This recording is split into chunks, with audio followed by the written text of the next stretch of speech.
Hello friends, welcome back to Pragati Mantra classes. My name is Shivangi Agarwal. So students, जैसे कि हमारी maths की सीरीज चल रही थी और आज उसमें हम एक नया चैप्टर स्टार्ट करने वाले हैं जिसका नाम है टाइप ऑफ एंगल्स, यानी कि कोण के प्रकार। तो देखो, कोण के प्रकार को समझने से पहले हमें समझना पड़ेगा कि आखिर कोण क्या होते हैं, एंगल्स क्या होते हैं। तो देखो, इसको समझने के लिए फॉर एग्जाम्पल मान लो कि कोई भी आकृति है। फॉर एग्जाम्पल आपको ये बोर्ड ही ड्रॉ करना है, आपको कोई बॉल ड्रॉ करनी है, आपको कोई हट ड्रॉ करनी है। किसी भी चीज़ को ड्रॉ करने के लिए आपको क्या करना पड़ेगा कि आपको कोई ना कोई आकृतियाँ, कोई ना कोई लाइंस बनानी पड़ेंगी, ठीक है।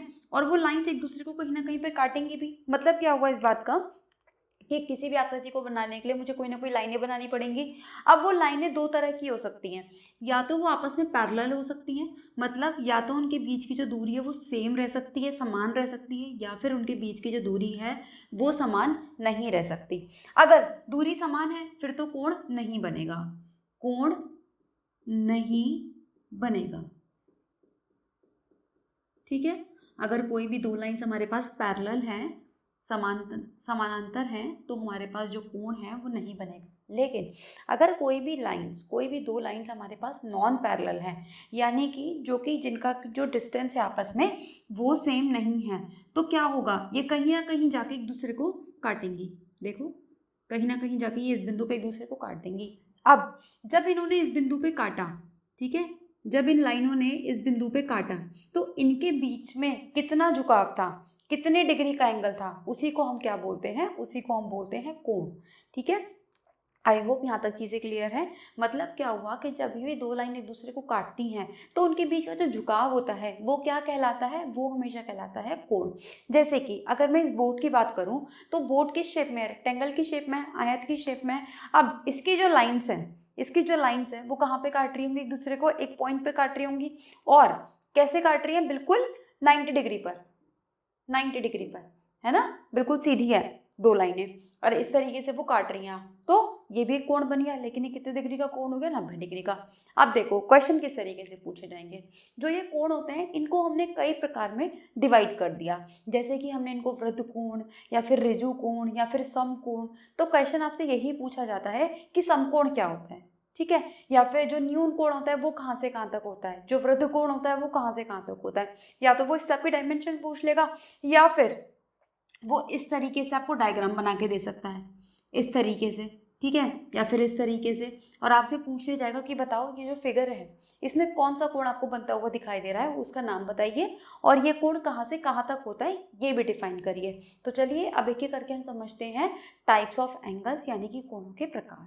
तो देखिए, मेनली जो हमारे पास कोण होते हैं वो होते हैं 6 प्रकार के। तो एक एक करके समझते हैं 0 से लेकर 360 डिग्री तक कि कहाँ से कहाँ तक कोण होते हैं, कैसे हम इनको मेजर कर सकते हैं, और किस कोण को हमने क्या नाम दिया हुआ है। उससे पहले एक चीज़ और, किसी भी कोण को मेजर करने के लिए हम किसका यूज़ करते हैं, डिग्री का। जैसे कि आप लेंथ को, लंबाई को मेजर करने के लिए मीटर, सेंटीमीटर, किलोमीटर का यूज़ करते हो, इसी तरीके से कोण को मापने के लिए हम यूज़ करते हैं डिग्री का, जिसे हम हिंदी में बोलते हैं अंश। और इसका सिंबल होता है इस तरीके का, एक छोटा सा डॉट, और ये हॉलो होता है, मतलब खाली होता है अंदर से। इस तरीके का छोटा सा एक सर्कल होता है जिसको हम डिग्री के नाम से, मान लो अगर मुझे 90 डिग्री लिखना हो तो मैं कैसे लिखूंगी, 90 डिग्री।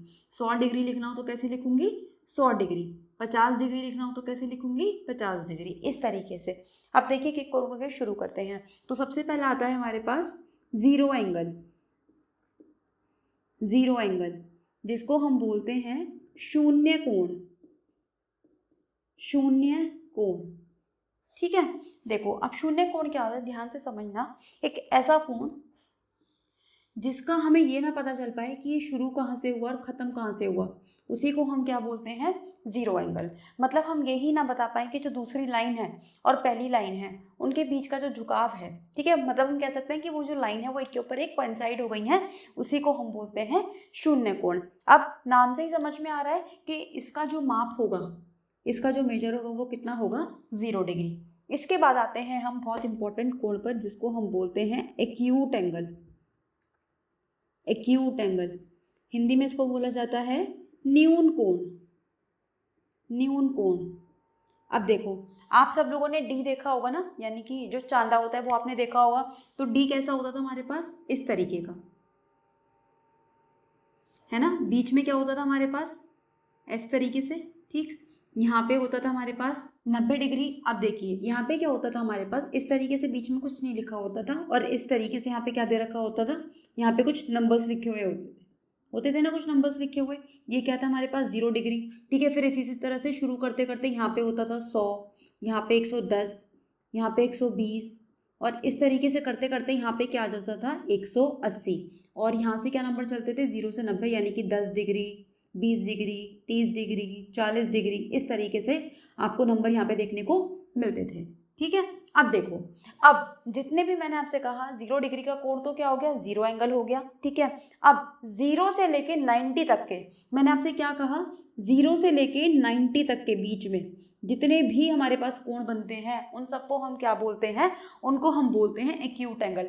तो अगर कोई आपसे पूछ ले कि 0.5 डिग्री, 0.5 डिग्री कौन सा एंगल होगा, तो ध्यान रखिएगा 0.5 जो है वो 0 से तो बड़ा ही है ना, चाहे वो कितना भी छोटा है लेकिन है तो 0 से बड़ा, तो वो किस में चला जाएगा, हमारा एक्यूट एंगल में। इसी तरीके से अगर कोई आपसे पूछ लेता 89.5 डिग्री, तो देखो है तो ये 90 से छोटा, क्योंकि मैं इसको लिख सकती हूँ 89.5 डिग्री। तो अगर ये 90 से छोटा है और 0 से बड़ा है तो हमेशा ये किस में जाएगा, ये जाएगा हमारा न्यून कोण में, यानी कि एक्यूट एंगल में। तो जनरली इसका जो रिप्रेजेंटेशन होता है वो कुछ इस तरीके से हम करते हैं, और ये वाला जो कोण होता है किसको दिखाता है, न्यून कोण को। क्योंकि जब आप यहाँ से एंगल बनाओगे डी की हेल्प से तो ये हमेशा इसी शेप में आएगा, इसी शेप में, यहाँ पे इसी शेप में आएगा। तो देखो इसीलिए हमने इसको क्या बोला, हमने इसको बोला एक्यूट एंगल। इसके बाद अब हम चलते हैं इसकी तरफ, राइट एंगल की तरफ, राइट एंगल की तरफ। अब देखो राइट एंगल, ये इसको हम हिंदी में बोलते हैं समकोण, समकोण। अब देखो अगर ये पूरी की पूरी जो वैल्यू है, अभी तो मैंने आपसे क्या कहा कि 90 से छोटे छोटे, लेकिन जैसे ही एग्जैक्ट वैल्यू 90 पर आ जाएगी, जैसे ही एग्जैक्ट वैल्यू 90 पर आ जाएगी, उसी को हम क्या बोलते हैं, उसी को हम बोलते हैं समकोण। यानी कि इस तरीके से, इस तरीके से जब जो दोनों लाइनों के बीच का झुकाव है वो 90 डिग्री हो जाएगा, तो उसको हम क्या बोलते हैं, 90 डिग्री का कोण, या फिर हिंदी में समकोण, या फिर राइट एंगल। तो क्वेश्चन आपसे इस तरीके से पूछा जाता है कि समकोण, ठीक है, समकोण का जो मान होता है, डिग्री में अंश में मान होता है, वो कितना हो सकता है, या फिर 90 डिग्री को हम कौन सा कोण बोलते हैं, ये भी पूछा जा सकता है। अब यहाँ पे किस तरीके से क्वेश्चन बन सकता है कि मान लो आपको वो बोल देगा कि कोई कोण है जो कि 50 से लेके 60 डिग्री तक के बीच में है, तो बताओ ये कौन सा कोण होगा। तो आपको पता होना चाहिए कि अभी कौन सा हो जाएगा, एक्यूट एंगल हो जाएगा। इसके बाद देखिए अब ये चला, ये जो हमारा पॉइंट है ये चला 90 से लेके 180 तक, 180 तक, 180 तक, 180 तक, और 180 पाके जैसे ये रुक गया। तो अब यहाँ से क्या हुआ कि 90 से बड़े और 180 से छोटे जितने भी एंगल होंगे वो हमारे कहलाते हैं ऑब्ट्यूज एंगल, ऑब्ट्यूज एंगल, जिसको हम बोलते हैं अधिक कोण। अधिक कोण किससे अधिक है, ये 90 से अधिक है, और किससे छोटे हैं, ये हैं हमारे छोटे, किससे, 180 से। यानी कि अगर मैं कहूँ आपसे कि कोई भी एक ऐसा कोण है जो कि 90 से बड़ा और 180 से छोटा है, तो वो कहाँ चला जाएगा, वो चला जाएगा ऑब्ट्यूज एंगल में। आप इस क्लास को एक बार या दो बार रिवाइज कर लोगे, मोर देन सफिशिएंट है। देखो 0 एंगल 0 डिग्री, फिर हम 0 से लेकर 90 तक चले तो कौन सा हो गया, न्यून कोण, 90 पर रुक गए समकोण, 90 से आगे बढ़े तो क्या बन गया, अधिक कोण। कहाँ तक चले, फिर हम 180 तक चले, तो यही में हमने 180 तक चल दिए। अब जैसे ही हम 180 पे पहुंचे तो ये क्या बन जाएगा, ये बन जाएगा हमारा स्ट्रेट एंगल, स्ट्रेट एंगल, जिसको हम बोलते हैं 180 डिग्री, 180 डिग्री, ठीक। अभी कैसा दिखेगा आपको, इस तरीके से, इस तरीके से आपको दिखेगा स्ट्रेट एंगल, जिसको हम हिंदी में बोलते हैं ऋजु कोण, ऋजु कोण। चलिए आगे बढ़ते हैं। स्ट्रेट एंगल के बाद अब देखो, अब हम जानते हैं कि जो कंप्लीट एंगल होता है हमारा, इस कंपास को मैं उल्टा करके भी तो रख सकती हूँ, इस तरीके से, इस तरीके से, ठीक है। तो जब हमने नीचे की साइड एंगल बनाने शुरू कर दिए तो उसको हमने एक नाम से और जाना, स्पेशल नाम से, जिसको हम बोलते हैं reflex angle, reflex angle. Hindi में इन एंगल्स को बोला जाता है वृद्ध कोण, वृद्ध कोण। एक तरह से बूढ़े हो गए, सबसे बड़े हैं ये कोण, ठीक है। कहाँ से कहाँ तक मिलेंगे ये हमें मिलते हैं 180 से लेके, मतलब 180 से बड़े होंगे और 360 से ये होंगे छोटे, ठीक। इसी तरीके से लास्ट आता है हमारे पास कंप्लीट एंगल, कंप्लीट एंगल यानी कि पूर्ण कोण, पूर्ण कोण। और हम जानते हैं पूर्ण कोण कितने डिग्री का होता है, ये तो होता ही 360 डिग्री का है, हम सब जानते हैं। यानी कि जब हम एक पूरा सर्कल कंप्लीट कर लेते हैं, जिस पोजीशन पे हमने शुरू किया था वहीं पे आके हम ख़त्म करते हैं, तो वो क्या बन जाता है, हमारा पूर्ण कोण, जिसको हम बोलते हैं 360 डिग्री। तो ये कुछ 6-7 एंगल्स थे जो कि आपको याद रखने हैं। अब क्वेश्चन कहीं से भी किसी भी तरीके से पूछ लिया जाए तो आपको पता होना चाहिए। एक बार फटाफट से क्विक रिकैप कर लेते हैं, हमने क्या क्या पढ़ा। 0 डिग्री का एंगल 0 डिग्री का होता है, उसके बाद 0 से हम 90 तक चले तो बन गया एक्यूट एंगल, न्यून कोण 0 से 90 के बीच में। जैसे ही हम 90 पे रुक गए तो वो क्या बन गया, समकोण बन गया। ठीक, फिर 90 से 180 तक चलेंगे तो क्या बन जाएगा हमारे पास, ऑब्ट्यूज एंगल, अधिक कोण। फिर 180 पे रुक गए तो 180 पे क्या बन गया, स्ट्रेट एंगल, स्ट्रेट लाइन, सीधी रेखा। ठीक है, कैसी सीधी रेखा दिखाई दे रही है ना, तो स्ट्रेट एंगल यानी कि जिसको हम बोलते हैं ऋजु कोण। फिर जैसे ही हम 180 से नीचे चलना शुरू हुए तो क्या बन गया, वो रिफ्लेक्स एंगल, जो कि कहाँ से 180 से लेकर 360 तक आपको मिलेगा। फिर सबसे लास्ट आता है कंप्लीट एंगल, जिसको हम बोलते हैं पूर्ण कोण, जो कि होता है हमारा 360 डिग्री का। अब देखते हैं कि क्वेश्चन किस तरीके से पूछे गए हैं अभी तक आपसे इस पर। अब जैसे कि आपको एक कोण दे दिया गया है यहाँ पे 260 डिग्री। ठीक है, इस तरीके से 260 डिग्री का दे दिया गया और आपसे पूछा गया है कि जो 260 डिग्री है ये किस टाइप का कोण है। तो देखो 260 डिग्री कहाँ पे आएगा हमारा, 260 डिग्री लाई करेगा 180 से लेकर 360 के बीच में, यानी कि किस टाइप का कोण हो गया, वृद्ध कोण हो गया। या फिर क्वेश्चन आपको इस तरीके से पूछा जा सकता है कि आपको वो कुछ एंगल दे देगा, मान लीजिए 23, मान लीजिए 49, फिर आपको दे दिया गया 81, फिर आपको दे दिया गया 195, फिर आपको दे दिया गया 263, फिर आपको दे दिया गया 175।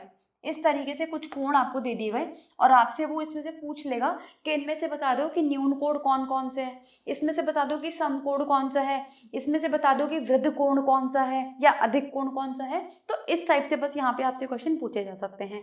आई होप ये छोटा सा टॉपिक था आपको क्लियर होगा। तो मैं आपसे कहूँगी पूरी बुक का आपका, ठीक है, सबसे ईजी टॉपिक पे, जहाँ पे आपसे 1 से 2 नंबर आप बिल्कुल आराम से, ठीक है, बिना किसी मिस्टेक के, बिना किसी कैलकुलेशन के, बहुत ज़्यादा काम करे बिना आराम से ले सकते हैं।